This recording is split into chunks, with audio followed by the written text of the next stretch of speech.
Good morning everyone. बच्चों, आज हम एक नई कविता पढ़ेंगे, बहन की राखी। ये चैप्टर नंबर 14 है। चैप्टर नंबर 13 हम दिवाली के समय में पढ़ेंगे। आज हम भाई बहन के पवित्र त्यौहार रक्षाबंधन के बारे में पढ़ते हैं। आप सभी ने रक्षाबंधन के त्यौहार को मनाया। ये श्रावण महीने के पूर्णिमा के दिन मनाया जाता है।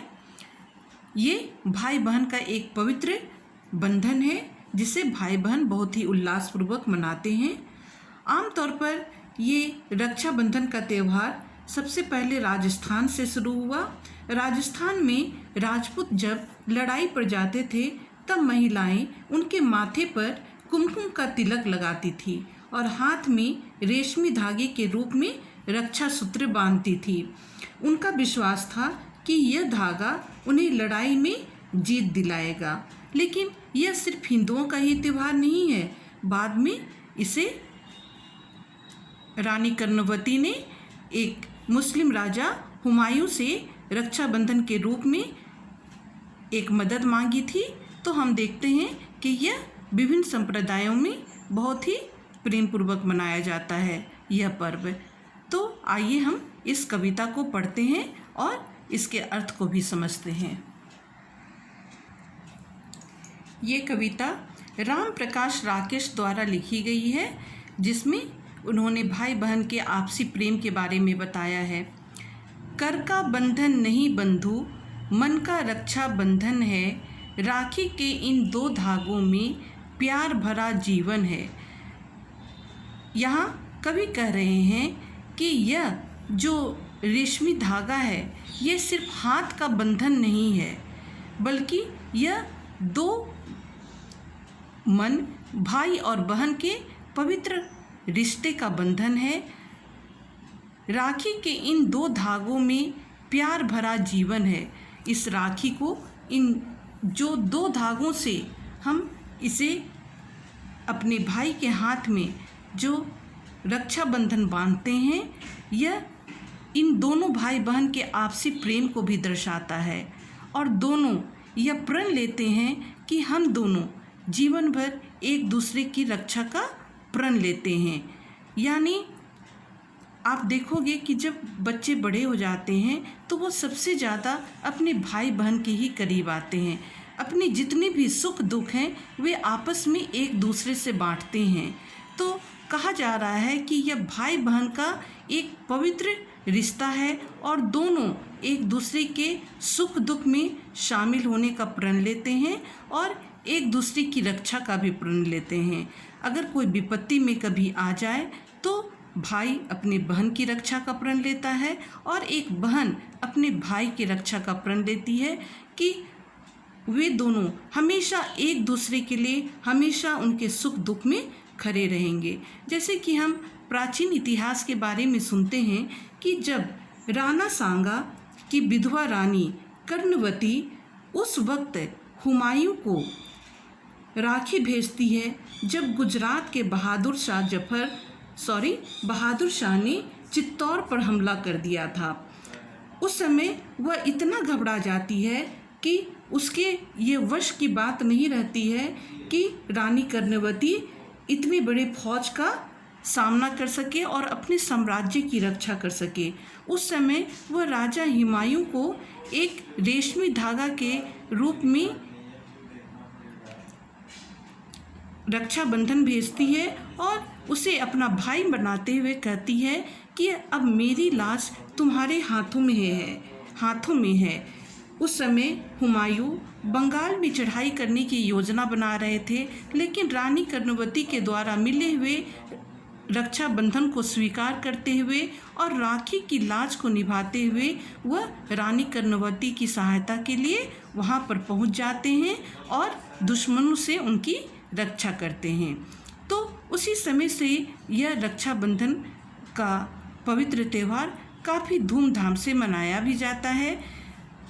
आगे है, इस राखी में हृदय बहन का भैया भुला न देना, कच्चे धागे समझ सूत के इन्हें न ठुकरा देना।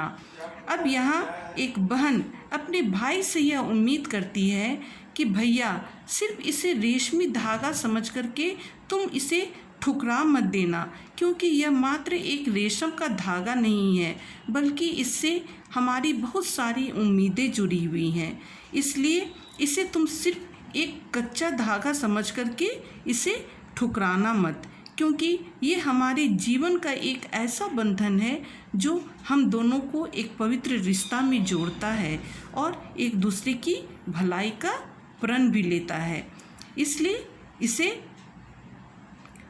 तुम एक ऐसा रक्षा सूत्र समझकर इसे स्वीकार करना कि मैं भी अपने भाई पर गौरव महसूस करूं। आगे है, समय पड़े पर तुमको भैया मेरी लाज बचानी, बहन तुम्हारी भेज रही राखी की अमिट निशानी। अब यहाँ पर कह रही है कि अगर मैं कभी भी विपत्ति में आ जाऊं तो उस समय तुम मेरी लाज बचाने के लिए ज़रूर आ जाना, क्योंकि तुमसे ज़्यादा और मेरा कोई भी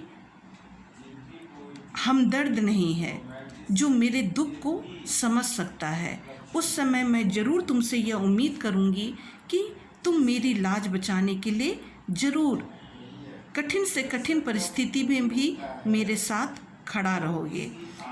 बहन तुम्हारी भेज रही राखी की अमिट निशानी। और यह कहते हुए इस उम्मीद के साथ एक बहन अपने भाई को यह रक्षा सूत्र भेजती है कि इस रक्षा सूत्र के माध्यम से हम दोनों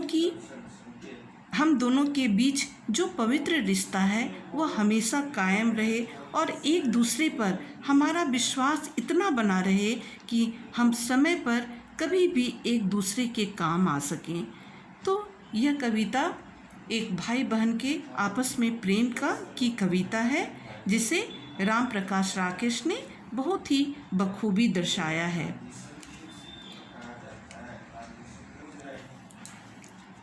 यहाँ पर कुछ कठिन शब्द हैं, जैसे बंधन। बंधन में यहाँ पर अनुस्वार लगेगा। रक्षा बंधन, ये दोनों योजक चिन्ह के द्वारा इन दोनों शब्दों को जोड़ा गया है, तो इसे भी आप कठिन शब्द के रूप में ले लीजिएगा। प्यार, प्यार में प और य में प आधा और य में आकार र, प्यार। हृदय, बहन, हम यहाँ बहन को बहन भी कह सकते हैं। सूत, सूत मीन्स धागा। अगर इधर छोटी ऊ रहेगा तो उसका अर्थ होता है बेटा। एक होता है सुत और एक होता है सूत। छोटा अगर ऊ रहे तो उसका अर्थ हो गया बेटा। अब है यहाँ निशानी। निशानी भी कठिन शब्द के रूप में। राम प्रकाश राकेश, इसे आप जरूर नाम को याद कर लीजिएगा। इस कविता के कवि का नाम है राम प्रकाश राकेश। और कुछ शब्दार्थ हैं। कर, कर का अर्थ होता है हाथ।